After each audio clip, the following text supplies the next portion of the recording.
सभी गुरु भाई बहनों को सादर जय गुरुदेव। आज के सत्संग वीडियो में पूज्य महाराज जी ने एक बहुत ही अद्भुत कहानी सुनाई है हमारे मन के ऊपर। एक साधु जी थे, कहते हैं अपने मन की परीक्षा लेना चाह रहे थे, जानना चाह रहे थे कि मन में कितनी क्षमताएं होती हैं। तो कहते हैं 1 घंटे के अंदर उन साधु महात्मा जी को अपने मन की शक्ति मालूम पड़ गई। प्राण बचाना तक उनको मुश्किल पड़ गया, पुलिस प्रशासन के चक्कर में आ गए और वो समझ गए कि इस दुनिया में मन कुछ भी करा सकता है। पूरी कहानी सुनिए आज पूज्य महाराज जी के मुखार बिंदु से, आपको बहुत पसंद आएगी और बहुत कुछ सीख देगी आज की ये कहानी। और ऊपर से पानी नीचे है तो बिना पंप के, बिना मशीन के आएगा। कोई भी करप्शन, कोई बुराई ऊपर से नीचे आती है। अगर राजा भ्रष्ट हो गया तो प्रजा उसकी भ्रष्ट होना है। जैसा राजा वैसी प्रजा। ऐसा नहीं कि पहले प्रजा गड़बड़ होगी तब राजा गड़बड़, ना। इतिहास पढ़कर देखो, जब राजा भ्रष्ट होगा, अगर रावण ऐसे लोग राजा बनेंगे तो लंका में अपराध होगा, व्यभिचार होगा। अगर राम ऐसे लोग राजा बनेंगे तो राम राज आ जाएगा। जैसा राजा, जैसे बड़े लोग गांव में, मुखिया सरपंच गांव के बड़े लोग जैसा करते हैं, पूरा गांव उसी में। अरे भाई मुखिया साहब तो ऐसा करते हैं, मुखिया साहब तो खुद ही दारू शराब पीते, दावत चलती, तो गांव में कौन बोलेगा बताओ आप। अगर मुखिया सरपंच प्रधान ठीक है तो गांव की जनता भी ऐसे है, तो सब काम गड़बड़ कुर्सी करती, कुर्सी। और कुर्सी वाले जल्दी सुधरने को तैयार, जनता तो तैयार खड़ी है। जनता में देर नहीं है, जनता तो तैयार है कि हम चाहते धर्म आ जाए, कर्म आ जाए, बहन बेटियों की इज्जत आबरू बच जाए, सुधार आ जाए, रामराज आ जाए। लेकिन गड़बड़ कुर्सी वाले दिल्ली लखनऊ में प्रतिरोध बनकर, रेजिस्टेंस, बाधा बनकर के शासन प्रशासन कुर्सी वाले खड़े हैं कि ना, कहने दो जय गुरुदेव मिशन आलोक, हम ऐसे रामराज लाएंगे। अब वो जनता को घुमा देते हैं, जनता बेचारी समझ नहीं पाती कि ये सही है कि ये सही है, कौन मिशन सही है, कौन गुरु सही है। नाना गुरु, नानापन, नाना विचार, नाना प्रकार के लोगों के ज्ञान है, विरोध है, तमाम गड़बड़ सड़बड़ चल रहा। तो देखो आप, जब मक्खी आकर के उस पर चीनी के सिरे पर बैठ जाती है तो उसका ध्यान बिल्कुल उसी चीनी के सिरे पर, ध्यान एक सुई। तब तक दीवार पर एक छिपकली थी, छिपकली ने मक्खी को निशाना बना दिया। अब छिपकली का ध्यान अपने भोजन पर, मक्खी पर, छिपकली का भी एक सुई ध्यान हो गया। तब तक हलवाई की एक पालतू बिल्ली थी, पालतू बिल्ली बड़ी सुंदर थी, जैसे सफेद बिल्ली कितनी सुंदर लगती, इसी तरह की पालतू बिल्ली हलवाई की थी। उसने छिपकली पर निशाना लगा दिया, बिल्ली का भी ध्यान छिपकली पर, झपट्टा मारा, छिपकली को घोंट गई। छिपकली ने मक्खी को घोंटा, निगल गई। और हलवाई की जो बिल्ली थी वो छिपकली को निगल गई।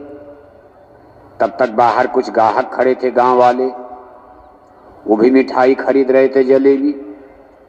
उन गांव वालों के साथ एक कुत्ता था उनका पालतू, उसने बिल्ली को निशाना बना दिया। जब बिल्ली छिपकली का निशाना कर रही थी तो कुत्ते ने बिल्ली पर झपट्टा मार दिया, क्योंकि बिल्ली का ध्यान उधर था। कुत्ते ने बिल्ली को काट खाया, इतना ज्यादा काट दिया कि तमाम खून बहने लगा। बिल्ली बुरी तरह घायल हो गई। थोड़ी देर में दुकानदार के सामने, हलवाई के सामने, बिल्ली तड़प तड़प करके मर जाती है।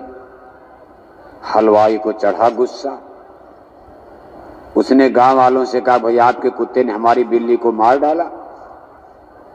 अब गांव वाले कहने लगे, भाई जानवर हैं, हमने तो कहा नहीं मारने के लिए।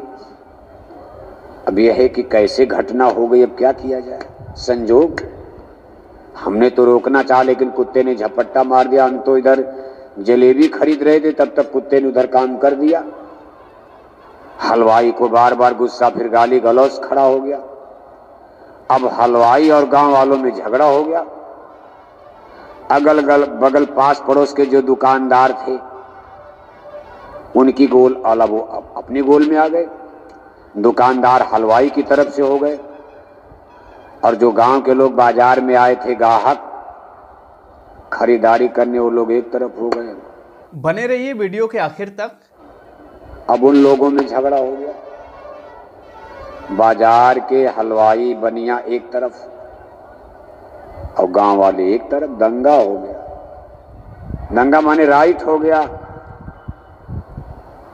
लाठी डंडा निकल गया, 2-4 लोगों का सर और फूट गया, घायल होकर जमीन पकड़ लिए। तब तक किसी ने पुलिस स्टेशन पर खबर दे दिया, थाने में।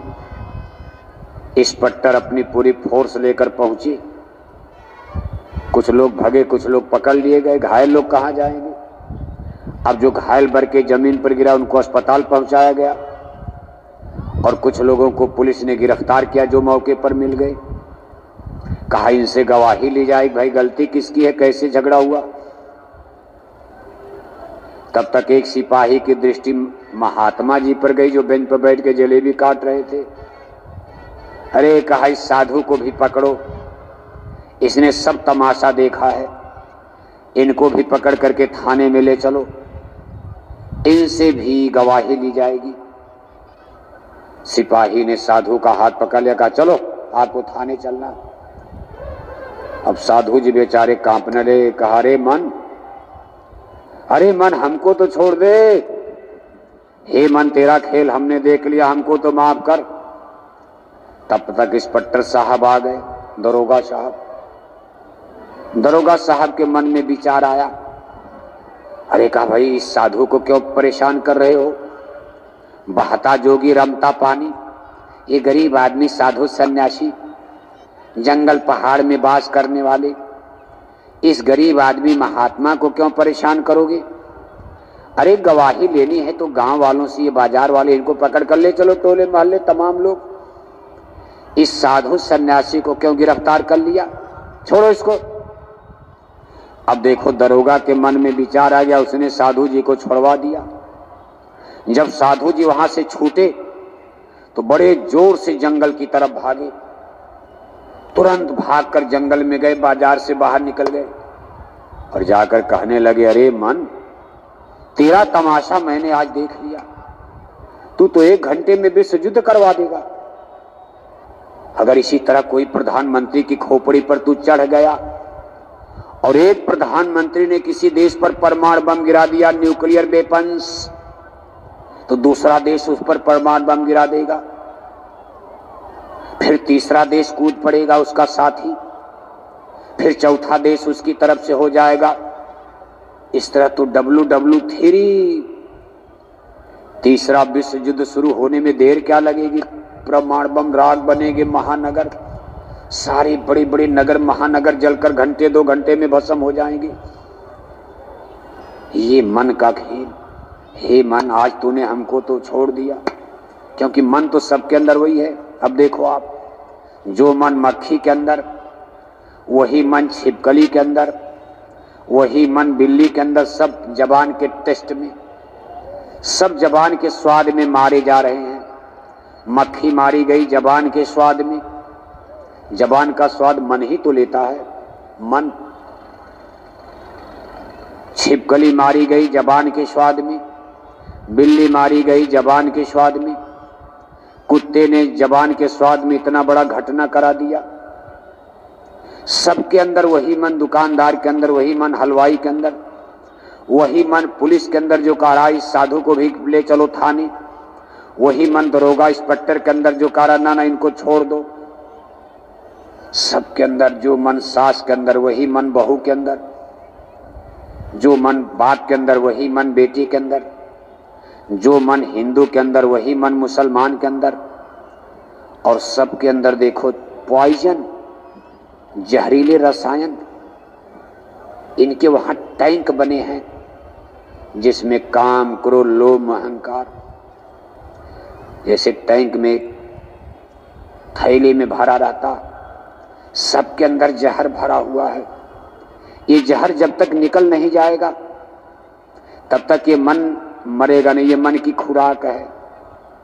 इसी जहर को पी पी कर हमारा मन बलवान बनता। जब हम इस जहर को मार डालते हैं, खत्म कर देंगे, सूख जाएगा, ये टैंक, ये जहरीले रसायन सूख जाएंगे,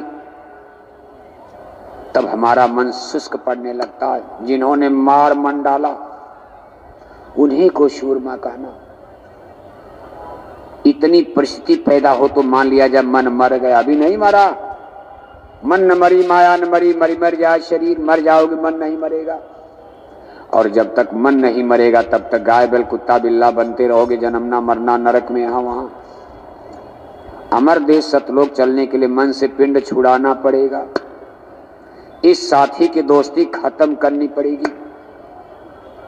मन ऐसे मीत, मन ऐसे दोस्त की दोस्ती खत्म करने का मतलब अपने संसार को भस्म करना पड़ेगा। जैसे चित्तौड़ की महारानी मीरा ने भस्म कर दिया।